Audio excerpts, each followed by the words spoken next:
Армысыздар, құрметті қауым. Қаз дауысты Қазбек бидің 355 жылдығына арнап, Абай қаласының орталық аудандық кітапханасы Ұлы дала тұлғасы Қаз дауысты Қазбек би бейнеролигін ұсынады. Қазыбек Келдібекұлы қазақ халқының 17-18 ғасырлардағы ұлы үш биінің бірі. Көрнекті қоғам және мемлекет қайраткері, Ас Тәуке хан құрған билер кеңесінің мүшесі, атақты шешен. Орта жүздің төбе биі, жеті жарға аталатын заңдар кодексінің шығараушылардың бірі.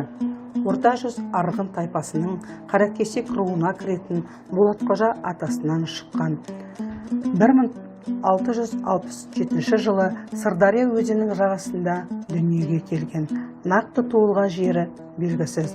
Балалық шағын Қаратау мен Ұлытауда, Қарқаралы мен Егінбұлақ өңірлерінде өткізеді.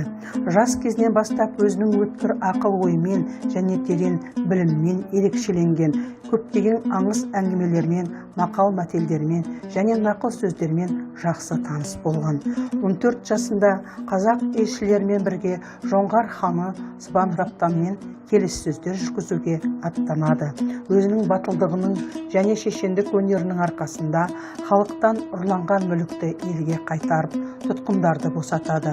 Оның шешендігіне таң қалған Сыбанрабдан болашақ биді Қаз дауысты деп атап, бұл ат Қазбек бидің өмірінің соңына дейін сақталып қалды.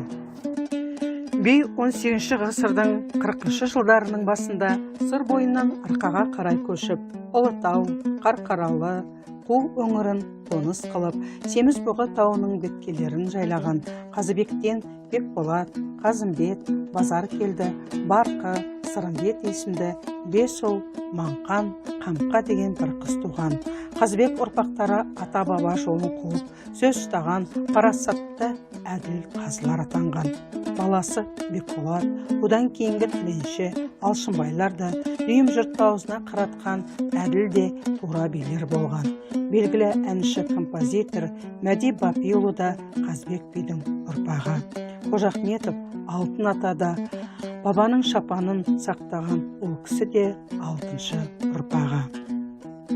Қазбек би 1764 жылы Семізбұғы тауының етегінде Теректі қыстағында 97 жасында дүниеден өткен. Денесін баласы Бекболат Түркістандағы Қожахмет яссауи кесенесіне апарып жерлеп, басына құлпытас орнатқан. Неше ғасыр өтсе де, күні бүгінге дейін Қаз дауысты Қазбек бидің шешендігі мен данагөйлігі бізге асыл мұра.